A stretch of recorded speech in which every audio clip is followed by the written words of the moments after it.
নাম ভূত.com with Russell.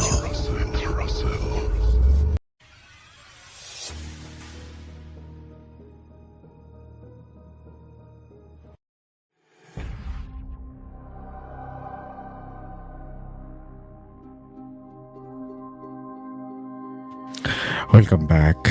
আপনাদের সবাইকে স্বাগত জানাচ্ছি। আমি রাসেল। আশা করছি আপনারা সবাই ভালো আছেন, ভালোর দলে আছেন। আমিও ভালো আছি আর ভালোর দলে আছি। ঘড়িতে সময় রাত 10:31। আমি শুরু করছি আমাদের আজকের এপিসোড। আজকের এপিসোডটি হচ্ছে ছায়ার অভিশাপ নাম দিয়েছি আমরা। এখানে ছায়া নিয়ে অদ্ভুত কিছু কাহিনী যেমন শুনবেন, সেরকম শুনবেন আরও অদ্ভুত কিছু ঘটনা। আশা করছি প্রথম থেকে শেষ পর্যন্ত শুনবেন, ভালো লাগবে আপনাদের। কথা না বাড়িয়ে আমরা চলে যেতে চাই আমাদের প্রথম ঘটনায়। তবে তার আগে একটু বলি, যারা এখনও পর্যন্ত আমাদের ইউটিউব চ্যানেলটি সাবস্ক্রাইব করেননি তারা অনুগ্রহ করে সাবস্ক্রাইব করে নেবেন এবং অবশ্যই বেল আইকনটি ক্লিক করতে ভুলবেন না। আমরা প্রতি সপ্তাহেই আপনাদের জন্য নিয়ে আসছি দারুণ দারুণ কিছু ঘটনা, এবং সেটা শুধুমাত্র সপ্তাহে একটি বা দুটি দিন না, এখন আমরা 4 দিন আসছি। তার মধ্যে আজকে যেমন আমি একদম লাইভে আপনার সাথে কথা বলছি, আপনার কিছু মেসেজ আজকে পড়েও শোনাবো শোয়ের কোনো একটা ফাঁকে, এবং এটা আমরা রবিবার এবং মঙ্গলবার করছি, আর বৃহস্পতিবার শুক্রবারের শো তো আছে। এছাড়াও রেগুলার কিন্তু শর্টস যায়, সুতরাং এত কিছু মনে রাখা তো ইজি না, যার কারণে আপনি যদি সাবস্ক্রাইব করে ফেলেন আর বেল আইকনটি ক্লিক করে ফেলেন তাহলে খুব সহজেই জেনে যাবেন সব কিছু। আমরা যেটা করতে চাই এখন, সরাসরি ঘটনায় যেতে চাই। চলুন আমরা চলে যাই আমাদের প্রথম ঘটনায়।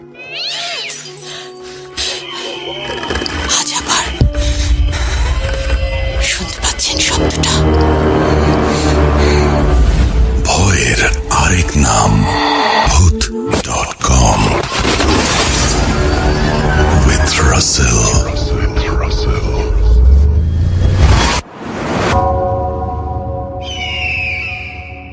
Welcome back. আশা করছি আপনারা সবাই ভালো আছেন এবং ভালোর দলে আছেন। আমিও ভালো আছি আর ভালোর দলে আছি। যেভাবে লেখা আছে ঠিক সেভাবেই পড়ে শোনাচ্ছি। প্রিয় রাসেল ভাই, আসসালামু আলাইকুম। আপনি কেমন আছেন তা জিজ্ঞেস করব না, কেননা আমি জানি আপনি সবসময় ভালোর দলে থাকেন, আর আমি আল্লাহর কাছে আপনার সুস্থতা কামনা করি। ভাইয়া, আমি দিনাজপুর জেলার রাজবাড়ি থেকে লিখছি। আমার নাম মোহাম্মদ সার্জিস জাকারিয়া রিফাত। আমার আমরা মোবাইল নাম্বার শেয়ার করি না, সুতরাং আমি এটুকু পড়ছি না। আমি বেশ কয়েক বছর ধরে ভূত এফএম সহ ভূত.com শুনে আসছি, কিন্তু কখনো লাইভ শুনতে পারিনি। আগে নেটওয়ার্কের কারণে পেতাম না, আর এখন সময়ের অভাবে শুনতে পারি না। আজকে অনেক আনন্দের সাথে প্রথম একটা ইমেল আপনাকে পাঠাচ্ছি। সিলেক্টেড হলে অনেক খুশি হব। তাহলে চলে যাচ্ছি আমার ঘটনায়। আমি একজন খুব দরিদ্র পরিবারের সদস্য। আমার বাবা আজ থেকে 13 বছর আগে গত হয়েছেন। আমরা 4 ভাই বোন থাকার পরেও সবাই আলাদা আলাদা পরিবার নিয়েই ব্যস্ত। আমি অবিবাহিত হওয়ায় আমি আমার মায়ের সঙ্গে একসাথেই থাকি, কিন্তু আমার উপর নির্ভর করেই আমার মা চলেন, আর আমিও চলি বাবার মৃত্যুর পর থেকেই। আমি একজন অটো বা ইজি বাইক চালক। আপনি শুনে থাকবেন যে দিনাজপুর জেলায় ইজি বাইকের সংখ্যা অনেক বেশি। আমি পড়াশোনা করার কারণে রাত ছাড়া অটো চালাতে পারতাম না, তাই রাতের বেলায় চালাতাম। সেই দিনটি ছিল বুধবার। আমি অটো চালাতে চালাতে আমাদের এলাকা থেকে প্রায় 20 কিলোমিটার দূরে চলে যাই, কিন্তু সেই জায়গাটাও আমার পরিচিত। সময় দেখার জন্য পকেট থেকে ফোনটা বের করলে দেখি যে ঘড়িতে সময় 1:25। বাড়ির উদ্দেশ্যে রওনা হই। অল্প কিছু দূর আসতেই দেখি যে একজন রাস্তায় পড়ে আছে এবং ছটফট করছে। মনে হলো সে হয়তো অ্যাক্সিডেন্ট করেছে। বলে রাখা ভালো যে আমি সেই মানুষটাকে মেইন রাস্তা থেকে 200 মিটার দূরে একটা ফাঁকা পকেট রাস্তায় দেখতে পাই। আমি দৌড়ে গিয়ে তার কাছে পৌঁছাতেই সেখানে আমি কাউকেই দেখতে পাই না, কেউ নেই সেখানে। একটু অবাক হই, মনের ভুল ভেবে আমি সেখান থেকে চলে আসি। আরও কিছু দূর এগোতেই দেখি যে রাস্তার মাঝখানে কেউ একজন অ্যাক্সিডেন্ট করেছে, আর কয়েকজন তাকে ধরে দাঁড়িয়ে আছে। পাশে একটা মোটরসাইকেলও পড়ে আছে। লোকটা এখনও বেঁচে থাকায় সেখানকার লোকজন আমাকে তাকে হাসপাতালে নিয়ে যাওয়ার অনুরোধ করে। আমি তাকে নিয়ে যাওয়ার জন্য রাজি হই, কিন্তু একটু পরেই আমি আরও বেশি তাজ্জব হই যে কিছুক্ষণ আগে আমি যাকে রাস্তায় পড়ে থাকতে দেখেছি সেও কিছুটা এনারই মতো, কিন্তু আমি আগের লোকটাকে অন্ধকারের মধ্যে ভালোভাবে দেখতে না পাওয়ার কারণে এবারও মনের ভুল ভেবে নিজেকে মানিয়ে নেই। লোকটি আমার অটোতে উঠলে সেখানকার লোকজন আমাকে একাই নিয়ে যেতে বলে। ওনারা আরও বলে যে কিছুক্ষণের মধ্যে তারা কয়েকজন বাইক করে আসবে এবং আমাকে সাহায্য করবে। জানি এতক্ষণে আপনারা কেউ ভয় পাননি, কিন্তু ভয় তো কেবল শুরু। সেই লোকটির আর্তনাদ শুনতে শুনতে গাড়ি চালাচ্ছি আর তাকে সান্ত্বনা দেওয়ার চেষ্টা করছি। সেই জায়গা থেকে শহরে এম আব্দুর রহিম মেডিকেলে পৌঁছতে প্রায় 40 মিনিটের রাস্তা, কিন্তু 10 থেকে 15 মিনিট পরে আর কোনো আর্তনাদ বা চিৎকার শুনতে পেলাম না। একটু কষ্টই পেলাম, হয়তো তিনি মারা গেছেন আর আমি অনেক চেষ্টা করেও তাকে বাঁচাতে পারলাম না।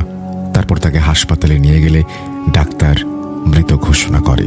পরবর্তীতে ওই লোকগুলো সহ আমরা লাশটা পুলিশের হাতে তুলে দেই আর আমি আমার প্রাপ্ত ভাড়া নিয়ে বাড়ির উদ্দেশ্যে রওনা দেই। ঘড়িতে তখন রাত 3টা বাজতে 3 মিনিট বাকি, কিন্তু হাসপাতাল থেকে বাড়িতে পৌঁছাতে 30 মিনিটের রাস্তা। শর্টকাট নিলে 20 মিনিটের মধ্যে পৌঁছাবো। এরই মধ্যে আমি শর্টকাট রাস্তাটা নেওয়ার সিদ্ধান্ত নেই। সেই রাস্তা দিয়ে যেতে হলে আমাকে অনেক বড় ফাঁকা একটা রাস্তা দিয়ে যেতে হবে। তারপরে সেখানে একটা গোরস্থান পড়বে, 3 রাস্তার মোড় পড়বে, আর সেখানে পৌঁছালেই ধরে নিন যে আমি আমার বাড়ি চলে এসেছি। কিন্তু কিছুক্ষণ পরেই শুরু হয় আমার জীবনের এক অফুরন্ত রাত। রাস্তা দিয়েই আস্তে আস্তে হঠাৎ প্রচণ্ড জোরে বাতাস শুরু হয়, আর এত জোরে বাতাস হয় যে আমি আমার গাড়ি চালাতেই পারছিলাম না। কিন্তু হঠাৎ করেই আজব একটা ঘটনা ঘটে আমার সাথে। আমি আমার অটোর লুকিং গ্লাসে দেখি সেই লোকটা আমার অটোতে বসে আছে। আমি তাকে অনেক ভয় পাই আর তাড়াতাড়ি অটোটাতে ব্রেক করি। সাথে সাথে আমার কানে একটা আওয়াজ আসে, কিরে, তুই আমাকে বাঁচাতে পারতি, কিন্তু তুই তা করিসনি। তুই আজকে বাড়ি যেতে পারবি? আমি তখন নিজের কানকে বিশ্বাস করতে পারছিলাম না। আমি তখন আরো বেশি ভয় পাচ্ছিলাম, কিন্তু হঠাৎ করেই অনেক বেশি বাতাসের চাপ আমার অটো সহ আমাকে দূরে ছিটকে দেয়। ততক্ষণ আমি বুঝতে পারলাম যে যা হচ্ছে আমার সাথে তা সাধারণ কোনো ব্যাপার না। তাই আমি উঠে রাস্তার দিকে দৌড়ানোর চেষ্টা করি, কিন্তু হাওয়াতে বারবারই ভেসে উঠি। আমাকে আছড়ে পড়তে হয়। আমার পিঠের মেরুদণ্ডতে আমি আঘাত পাই আর রক্তে আমার পিঠ ভিজে যায়। আমার দাঁড়ানোর ক্ষমতা আমি হারিয়ে ফেলি। মুখ থেকে কোনো শব্দ বের হচ্ছে না। পিপাসায় তরপাচ্ছিলাম। মনে মনে শুধু আল্লাহর নিকট সাহায্য প্রার্থনা করছিলাম। অনেক কষ্টে আমি আল্লাহ বলে একটা চিৎকার করতে পারলাম এবং নিজেকে খানিকটা হালকা বলে মনে হলো। আমি কোনো মতে সেখানে বসেই আয়াতুল কুরসি সহ বিভিন্ন দোয়া পাঠ করে নিজের শরীর বন্ধ করে নিলাম। আর আমার ডান দিকে ঘুরতেই দেখি সামনেই গোরস্থান, আর তার একটু আগেই আমার ফোনটা পড়ে আছে, ফ্ল্যাশ লাইট জ্বলছে। আমার হঠাৎ করেই মনে পড়লো যে কবরস্থানের মতো পবিত্র জায়গা হয় না, আর বিপদে পড়লে কবরস্থানে আশ্রয় নিতে হয়। যেই ভাবা সেই কাজ। আমি আমার ফোনটা হাতে নিয়েই ছুটে গেলাম গোরস্থানের দিকে। ঢুকে পড়তেই আবার সেই মৃত লোকটার আওয়াজ শুনতে পাই, কিরে, এখান থেকে বের হবি না? তখনই আমি কবরস্থানে অজ্ঞান হয়ে পড়ি। জানি না কখন আমার জ্ঞান এসেছে। চোখ খুলতেই আমি আমার ফোনের দিকে তাকাই। 3:10 মিনিট। আমি কোনোভাবেই মেনে নিতে পারছিলাম না যে 10 মিনিটের ব্যবধানে আমার সাথে এত কিছু হতে পারে। আমি তাড়াতাড়ি করে আমার বড় ভাইকে কল দেই আর কান্নায় ভেঙে পড়ি। আমার সাথে ঘটে যাওয়া সব কিছু ভাইকে বলি। ভাই সেই কবরস্থানে থাকতে বলেন এবং কিছুক্ষণের মধ্যেই আমার কাছে চলে আসেন। আমার অটোটা তখন অনেক বেশি ক্ষতিগ্রস্ত হয়েছে। আমাকে অন্য অটোর সঙ্গে বেঁধে সেই অটোটিকে নিয়ে আসতে হয়। হয়তো ঘটনা এখানেই শেষ হলে ভালো হতো, কিন্তু ঘটনা কেবল শুরু হলো মাত্র। আমার স্বাভাবিকভাবে সুস্থ হতে 1 সপ্তাহ সময় লাগে।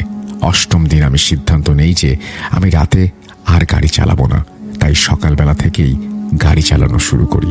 সেদিন থেকে লক্ষ্য করি যে আমার গাড়িটা সন্ধ্যার পর থেকেই খুব ভারী হয়ে যায়। মনে হয় একসাথে অনেক জনকে নিয়ে গাড়ি চালাচ্ছি, কিন্তু সেই অবস্থাতেই আমাকে গাড়ি চালাতে হয় পেটের দায়ে। এক সময় আমি গাড়িতে একজন হুজুরকে উঠাই।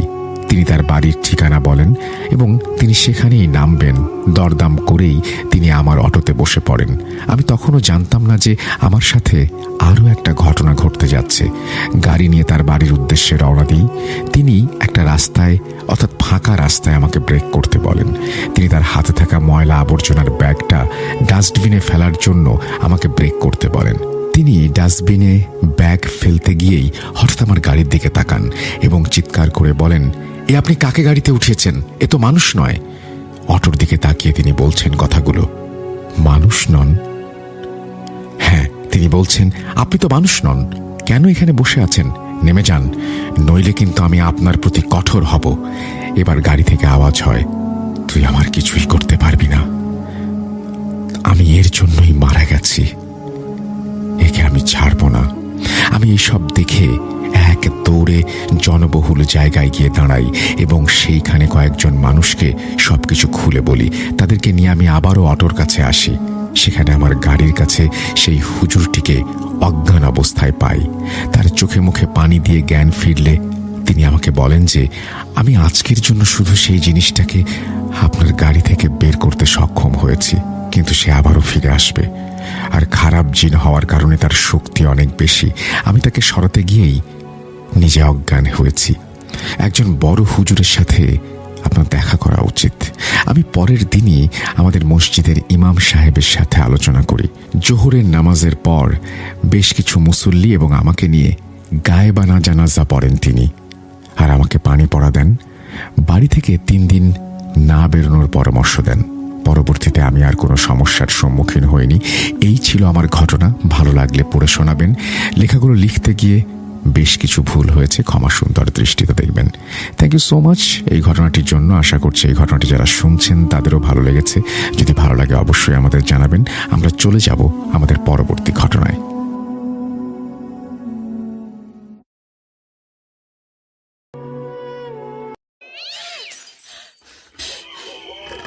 আজ আবার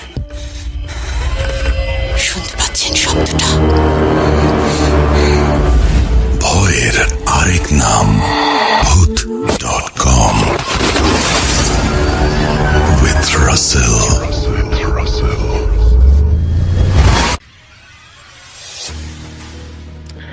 ওয়েলকাম ব্যাক। আপনাদের সবাইকে স্বাগত জানাচ্ছি আমি রাসেল। আশা করছি আপনারা সবাই ভালো আছেন এবং ভালোর দলে আছেন। আমিও ভালো আছি আর ভালোর দলে আছি। এবং আমি দেখতে পাচ্ছি ময়মনসিংহ থেকে শুনছি, জানিয়েছেন আল ইমরান। আমাদের সাথে আছেন আল আমিন এবং তিনিও ময়মনসিংহ থেকে শুনছেন। সোশি আমাদের সঙ্গে আছেন, তিনিও শুনছেন। আমাদের সঙ্গে অনেকেই অনেক বিষয় নিয়ে কথা বলছেন। আমরা জানতে চাই আপনাদের কাছে যে আমাদের শো নিয়েও যদি আপনাদের কোনো পরামর্শ থাকে। মাঝে মাঝে আমাদেরকে পরামর্শ অনেকেই দেন, কিন্তু আমার কাছে মনে হয় যে এই পরামর্শটা ঠিক আপনার নয়। মানে আপনি মানে আমি ঠিক জানি না আসলে, মানে আপনার পছন্দ বা অপছন্দ যেটা, সেটা কিন্তু আমাকে অবশ্যই জানাতে পারেন এবং সেটা আমার জন্য জানলে খুব সুবিধাই হয়। যেমন এখন যে ফরম্যাটে শো যাচ্ছে সেই শোটা কেমন লাগছে আপনাদের কাছে। এবং আমার তো মনে হয় যে আপনারা, আচ্ছা, রোহান সিলেট থেকে লিখেছেন এবং তিনি বলছেন যে আমি Rohan, I am from Sylhet. Thank you so much Rohan আমাদের সঙ্গে থাকার জন্য। তো যাই হোক, আমি যেটা বলছিলাম সেটা হচ্ছে অনেকে আমাদের মানে পড়ার প্যাটার্ন অনেক সময় বলেন যে ভালো লাগছে, আবার কেউ কেউ বলেন যে পড়ার প্যাটার্নটা একটু অন্যরকম করে। এখন জিনিসটা হচ্ছে যে এরকম যে যারা এখানে আমাদের ঘটনা শেয়ার করছেন তারা কিন্তু মানে আমরা আমাদের মতন করেই তাদেরকে শেয়ার করতে বলছি এবং তারাও কিন্তু আসলে লিখছেন বা শেয়ার করছেন একটা নির্দিষ্ট ফরম্যাট মেনটেন করে, এবং সেটাই ভূত.com এর ফরম্যাট। এবং আশা করছি যে সেই ফরম্যাটটা আপনাদের কাছেও ভালো লাগে বলেই আমরা এতটা দূর আসতে পেরেছি। এখন যেটা করবো সেটা হচ্ছে আমরা সেকেন্ড ঘটনায় যাব, এবং সেকেন্ড ঘটনায় যাওয়ার জন্য যেটা করতে হবে সেটা হচ্ছে যে শুনতে হবে প্রথম থেকে শেষ পর্যন্ত। আপনারা যারা কমেন্ট করতে চান যে কোনো বিষয় নিয়ে আপনারা কমেন্ট করতে পারেন। আপনারা দেখতে পাচ্ছেন যে স্ক্রিনে আপনাদের কমেন্টগুলোর সঙ্গে সঙ্গে আমরা সহ সবাই দেখতেও পাচ্ছি। চট্টগ্রামের হালি শহর থেকে শুনছেন আমাদেরকে প্রীতি, এছাড়াও আছেন আমাদের সাথে সিফাত ঢাকা থেকে, মীর জুয়েল আছেন, কাকতারুয়ার এপিসোড চান। আমি এটা আপনারা যতবার বলেন, আমি এই এপিসোডগুলোর কথা প্রত্যেকবারই আমরা বলি, বাট আমি জানি না যে যারা পাঠিয়েছিলেন তারা আবারও পাঠাবেন কিনা বা তারা শুনছেন কিনা। ঢাকার দোহার থেকে শুনছেন, অনেকেই আছেন আমাদের সঙ্গে। যাই হোক, আমরা ঘটনায় চলে যাই। আশা করছি আমাদের এখনকার ঘটনাটি আপনাদের ভালো লাগবে। চলুন কথা না বাড়িয়ে শুরু করা যাক। আজ আবার শব্দটা। ভয়ের আরেক নাম ভূত.com with Russell.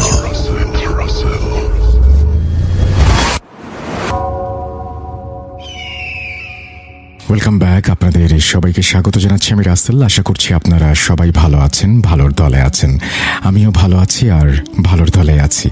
একটা চমৎকার ঘটনায় যাব, আশা করছি প্রথম থেকে শেষ পর্যন্ত শুনবেন আমাদের এবং ভালো লাগবে।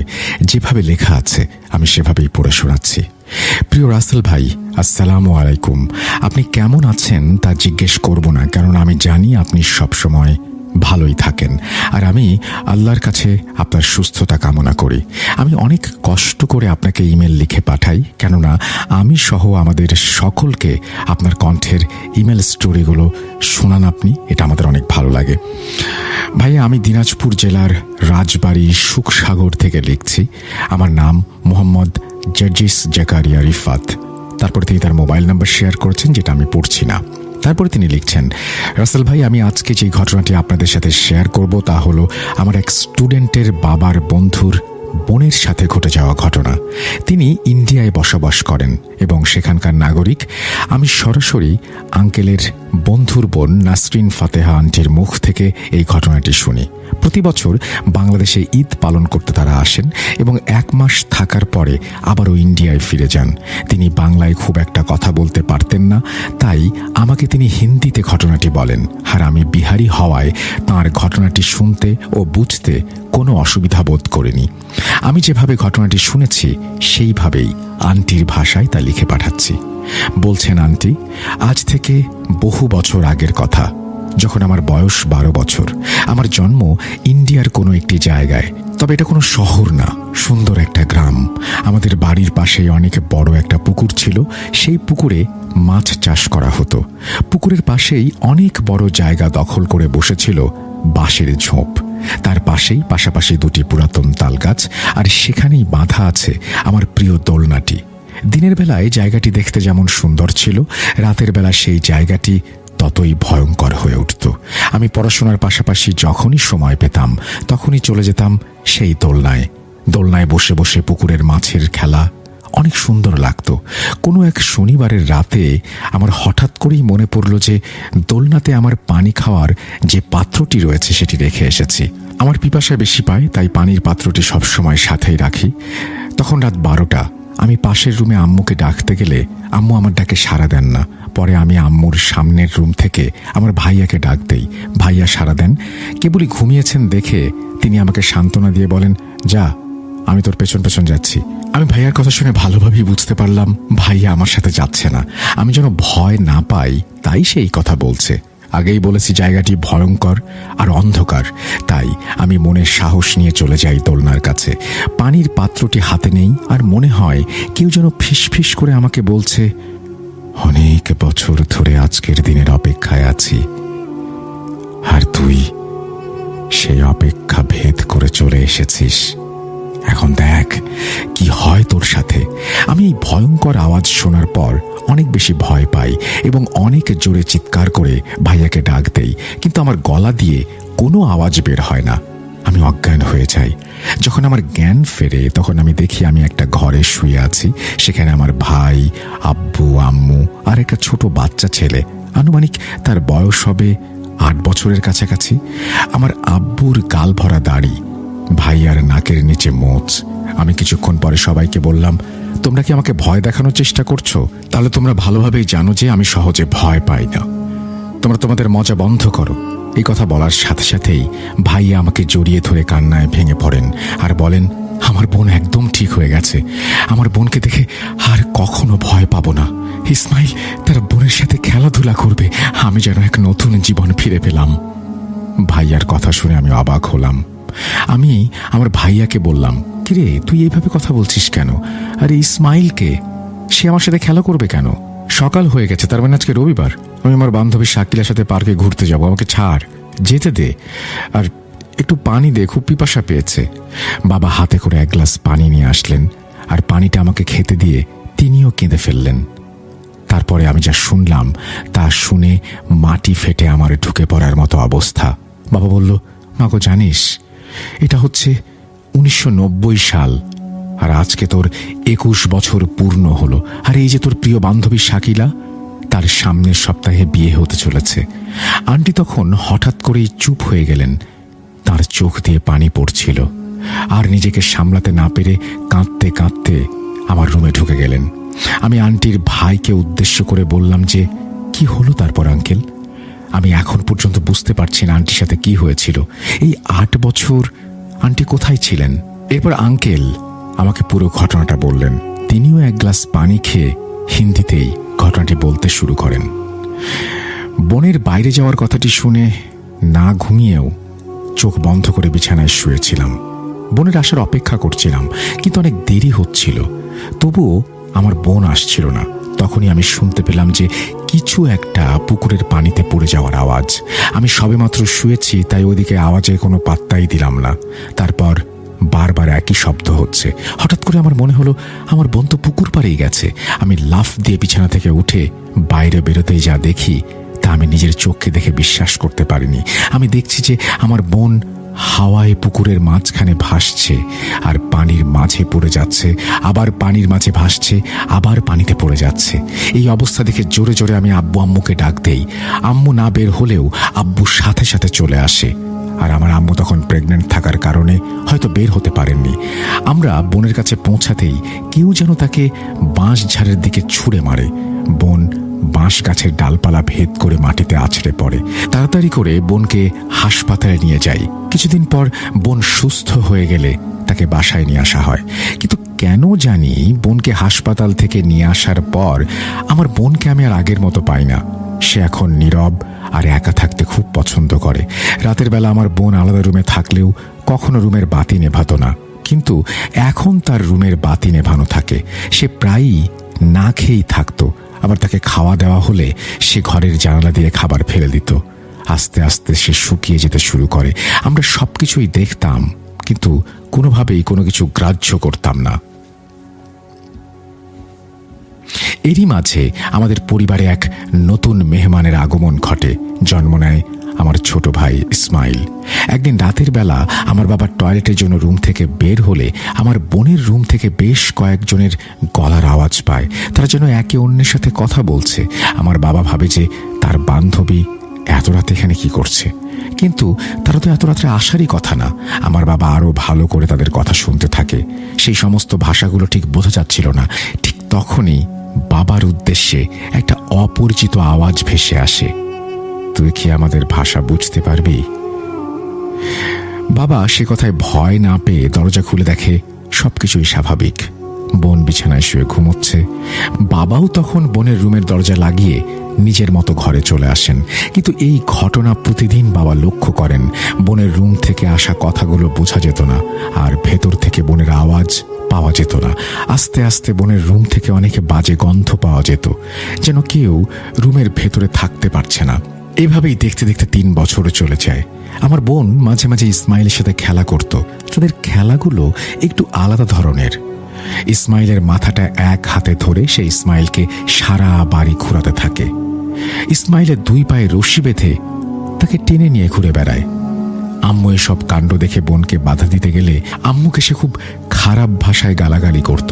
আবার অনেকেই বলে যে রাতের বেলা আমাদের বাড়িতে এসে নাকি খুব বিভৎস হাসাহাসি শুনত। এই সমস্ত কিছু শোনার পর বাবা বোনের প্রতি সজাগ হন। বাবা যেই আওয়াজগুলো বোনের রুম থেকে পেতেন তা নিয়ে তিনি গবেষণা করেন। পরে জানতে পারেন যে সেই সব ল্যাটিন ভাষা। প্রতিবেশী এক বড় ভাই ল্যাটিন ভাষায় পারদর্শী হওয়ায় বাবা তাকে এক রাতে আমাদের বাসায় নিয়ে আসেন, এবং বাবা সহ সেই ভাই সমস্ত কথোপকথন শোনার পর সেই ভাইটি বলেন, আমি সেই রুমে 3 জনের আওয়াজ শুনতে পাই। একজনের গলার আওয়াজ অনেক ভারী গম্ভীর, বাকি 2 জনের আওয়াজ আমাদের বয়সের মতোই। বয়স্ক যে তিনি বলেন, কেন তোমরা আমাকে বিরক্ত করছো? তোমরা কখনো আমার সাথে পেরে উঠবে না।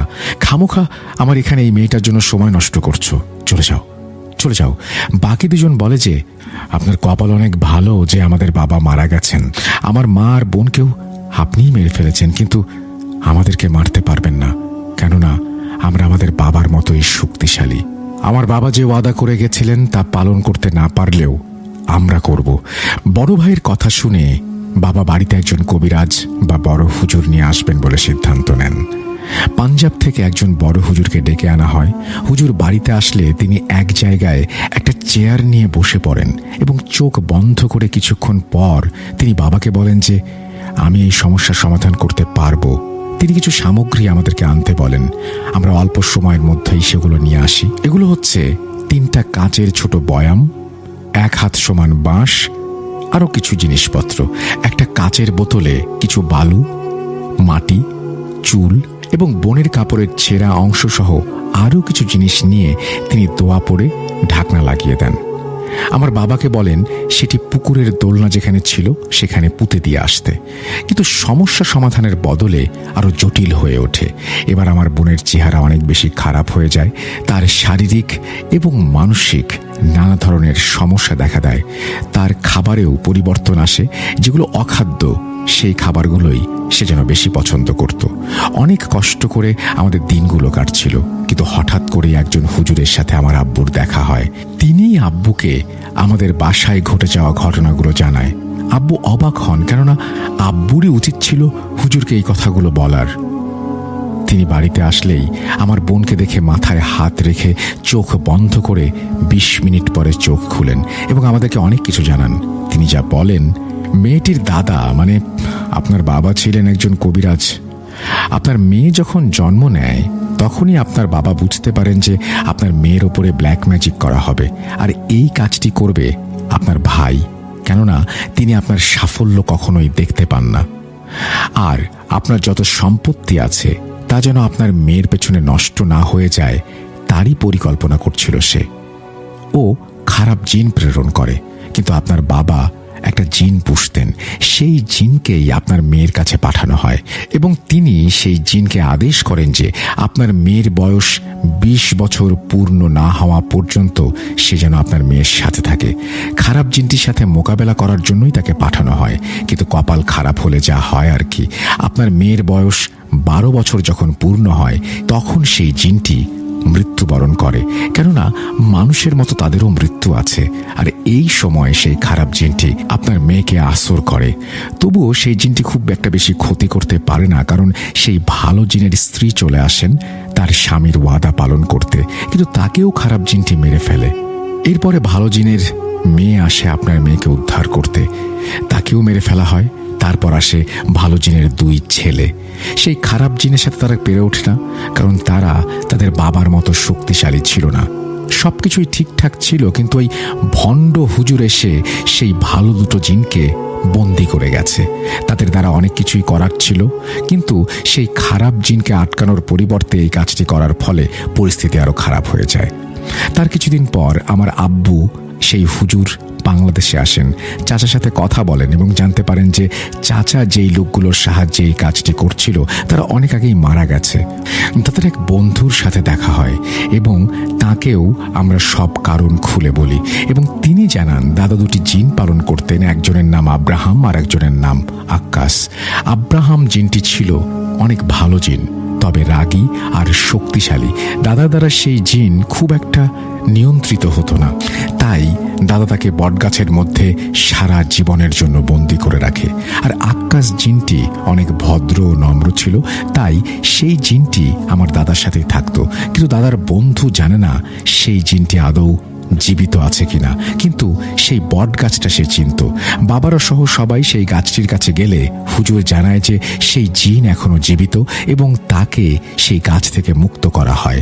হুজুর সেই জিনকে তার সাথে করে ইন্ডিয়ায় নিয়ে আসেন এবং শোনেন যে সেই খারাপ জিনটি বোনের প্রাণ নিয়ে চলে গেছে। তারপর হুজুরের সাথে আসা জিনটির সাথে হুজুর আসনে বসেন। তারপর সেই খারাপ জিনকেও আসনে নিয়ে আসা হয়। সেখানে অনেক কিছুই হয়, জিনের সাথে জিনের ঝগড়া মারামারি পর্যন্ত হয়। আসন শেষ করে হুজুর আমাদের বলেন যে অনেক কষ্ট করেও কিছুই করতে পারলাম না। আব্রাহাম জিনটি সেই খারাপ জিনকে অনেক বোঝানোর পরেও সে কিছুতেই রাজি হচ্ছে না। হুজুর আমার বাবাকে বলেন যে তিনি অনেক চেষ্টা করেও কিছু করতে পারলেন না। এই বলে বাড়ি থেকে বের হতেই পেছন থেকে এক শব্দ ভেসে আসে, আমি আব্রাহাম বলছি। আব্রাহাম জিন বলে, মেয়ের দাদা আমাকে অনেক ভালোবাসতেন, কিন্তু আমার রাগ তাকে আমার প্রতি শক্ত করে তোলে। সেই কারণেই তিনি আমাকে এই গাছে বন্দি করে রেখেছিলেন। তাই আমি সিদ্ধান্ত নিয়েছি যে আমি তাকে আমার প্রাণ উপহার দিয়ে তার নাতনির প্রাণ ফেরত পাঠাবো। আর সেই জন্যই আমি আক্কাসের ছেলেদের যেই হুজুর বন্দি করেছে তাকে হত্যা করে তাদেরকে মুক্ত করে দিয়েছি। এই মেয়ের বয়স যখন 20 বছর পূর্ণ হবে তখন সেই খারাপ জিনের কাছ থেকে সেই আমার যে বোন তার প্রাণ ফিরিয়ে নিয়ে আসা হবে এবং সেই 2 জিন সেদিন মুক্ত হবে, কারণ তারা তাদের বাবার ওয়াদা পূরণ করবে। এই বলে জিনটি সবার উদ্দেশ্যে সালাম দিয়ে বিদায় নেন।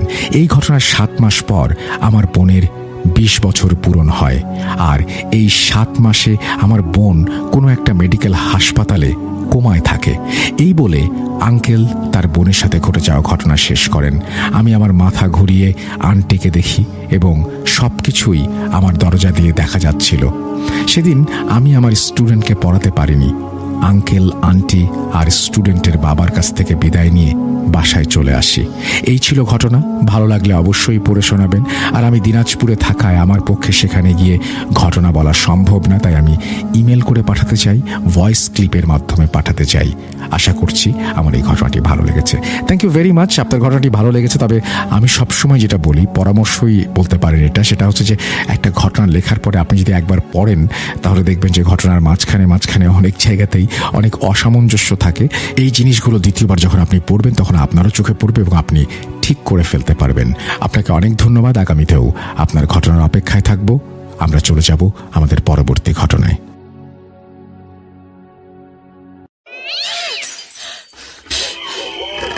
আজ আবার শুনতে পাচ্ছেন শব্দটা? ভয়ের আরেক নাম ভূত.com with Russell.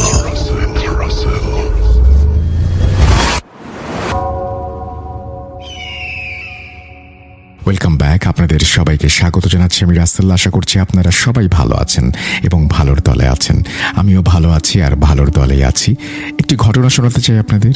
যেভাবে লেখা আছে সেভাবেই পড়ে শোনাচ্ছি। ঘটনাটি একদম সত্যি এবং যার সঙ্গে ঘটেছে অনিমেষ দার শ্বশুর তিনি আজও সেই ঘটনার কথা ভুলতে পারেননি। তামিম সুলতান তাসান, খুলনা থেকে। আসসালামু আলাইকুম রাসেল ভাই, আমি তামিম সুলতান তাসান খুলনা থেকে বলছি।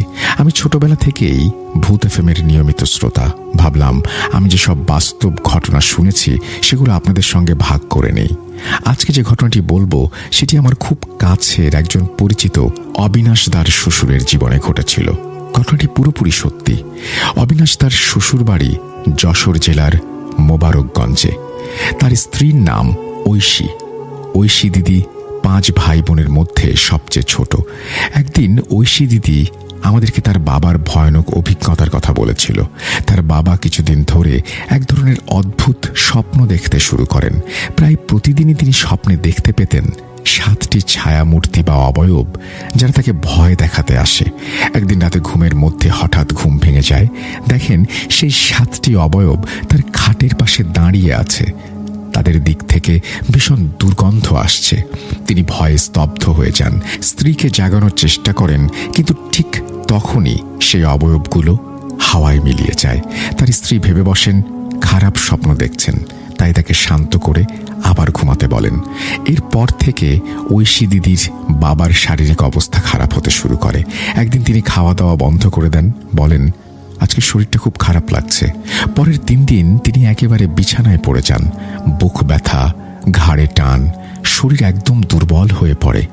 পরিবারের সবাই শহরের সেরা ডাক্তারদের দেখালেন, কিন্তু পরীক্ষায় কোনো রোগ ধরা পড়ল না। শরীর ক্রমশই শুকিয়ে যাচ্ছিল। তিনি খেতে পারতেন না, কথা বলতেও কষ্ট হতো। ঐশী দিদির পরিবার তখন হতাশায় পড়ে যায়। ওই সময় তার বড় ভাইয়ের এক বন্ধু তাকে দেখতে আসে। বন্ধুটি বলে, আমার বাবা একজন কবিরাজ, এরকম অনেক কেস উনি দেখেছেন। পরের দিন কবিরাজ আসেন। বাড়িতে ঢুকেই বলেন, এই বাড়িতে জিনের বসবাস আছে। তোমার বাবাকে 7 জন জিন কালো জাদুর মাধ্যমে কষ্ট দিচ্ছে। তিনি আরো বলেন, আমি যদি একে মুক্ত করতে যাই ওরা আমার ক্ষতি করতে পারে। এই কাজের সাধ্য আমার নেই, তবে আমি এমন একজনকে চিনি যিনি পারবেন, মাধব কবিরাজ। এরপর তারা মাধব কবিরাজের ঠিকানায় গিয়ে সেখানে যোগাযোগ করেন। পরদিন মাধব কবিরাজ তাদের বাড়িতে আসেন। বাড়িতে প্রবেশ করেই তিনি বলেন, তোমার বাবার ওপর 7 জন জিন পাঠানো হয়েছে। কালো জাদু করা হয়েছে পুতুলের মাধ্যমে, যেখানে ব্যবহার হয়েছে তোমার বাবার চুল, ব্যবহৃত কাপড়। আর এই কাজ করেছে তোমাদের খুব আপন কেউ। তিনি আরো বলেন, এই জাদুর শক্তি অনেক বেশি, সময় নষ্ট হয়েছে, কিন্তু চেষ্টা করলে মুক্তি সম্ভব। তিনি জানান, রাতের বেলায় একটি যজ্ঞ করতে হবে, যার জন্য প্রয়োজন একজন সাহসী পুরুষ। ঐশী দিদির বড় ভাই সৌরভ রাজি হয়ে যান।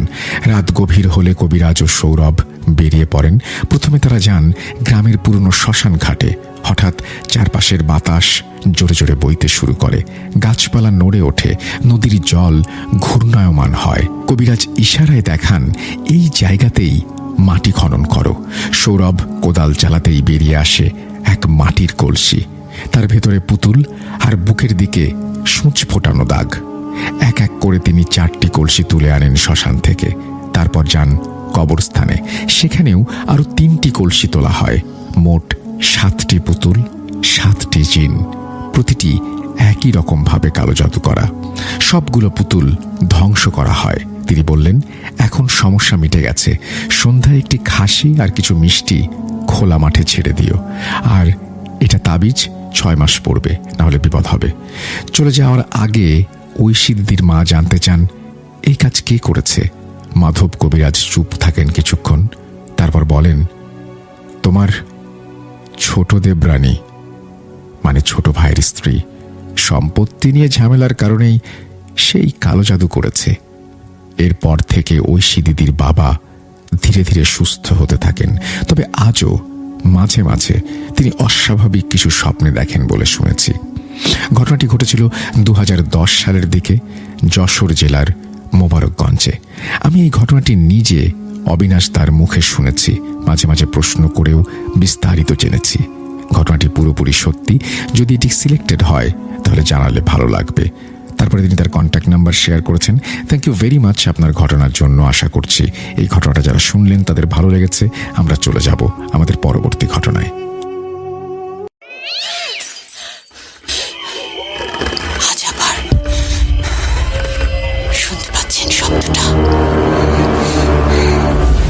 ভয়ের আরেক নাম ভূত.com with Russell.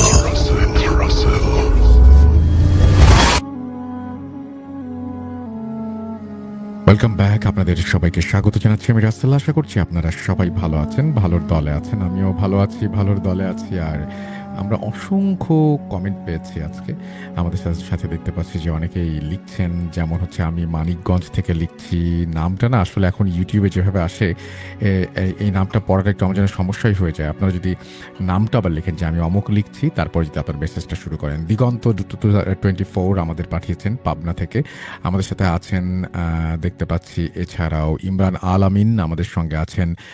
সাবিত আলমের ঘটনা চাই লিখেছেন। রুনি আক্তার আমাদের সঙ্গে আছেন। মালয়েশিয়া প্রবাসী আমাদের সঙ্গে আছেন। মালয়েশিয়া প্রবাসী হচ্ছে প্রিন্স। আমাদের সঙ্গে আছেন ফয়সাল খান, সৌদি আরব থেকে শুনছেন। আমাদের সঙ্গে আছেন মালয়েশিয়া থেকে আরও অনেকেই, নামটা পড়তে পারলাম না আমি, কিন্তু আমি নামটা দেখতে পাচ্ছি। সৈয়দ ফাহিম ঢাকা থেকে লিখছেন আমাদেরকে। ওমান থেকে লিখছেন ইভা মনি আমাদের সঙ্গে আছেন দেখতে পাচ্ছি। এছাড়াও এমডি রাব্বি আমাদের সঙ্গে আছেন। বাইজিদ সরকার, এবং তিনি ভূত.comকে অনেক ভালোবাসেন, সেটা লিখেছেন। শশী আমাদের সাথে আছেন রাজশাহী থেকে, আমাদের সঙ্গে আছেন দেখতে পাচ্ছি। এছাড়াও অর্পিতা আমাদের সঙ্গে আছেন দেখতে পাচ্ছি। এছাড়াও এমডি রাজিবুল তিনিও আছেন আমাদের সঙ্গে আছেন সিয়াম সহ আরও অনেকে। থ্যাংক ইউ ভেরি মাচ যারা প্রথম থেকে শেষ পর্যন্ত আমাদেরকে শুনলেন। আপনাদের কাছে একটা বিশেষ অনুরোধ, সেটা হচ্ছে এখনও যদি আমাদের চ্যানেলটি সাবস্ক্রাইব করে না থাকেন তাহলে অনুগ্রহ করে সাবস্ক্রাইব করে ফেলবেন, এবং অবশ্যই বেল আইকনটি ক্লিক করতে ভুলবেন না, to get all the notifications. কারণ আপনি নোটিফিকেশন না হলে 7 দিনেই আমাদের কম বেশি কিছু না কিছু থাকে, আপনি জানতে পারবেন না। আমাদের আরও একটি চ্যানেল রয়েছে লজেন্স নামে, সেখানেও আমাদের বিশেষ আয়োজন থাকে, সেটাও আপনারা শুনে আসতে পারেন, ঘুরে আসতে পারেন, দেখে আসতে পারেন।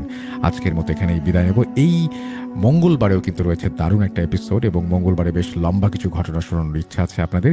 সুতরাং মঙ্গলবারও আপনারা প্রস্তুত থাকবেন। যদি কাজ টাজ থাকে সেগুলো আগে সেরে নিয়ে আমাদেরকে একটু সময় দেবেন। আমরা মঙ্গলবারে আবারও কথা বলছি। সেই পর্যন্ত সবাই ভালো থাকুন, সুস্থ থাকুন, মোস্ট ইম্পর্টেন্টলি ভূত.com-এর সাথে থাকুন। আল্লাহ হাফেজ।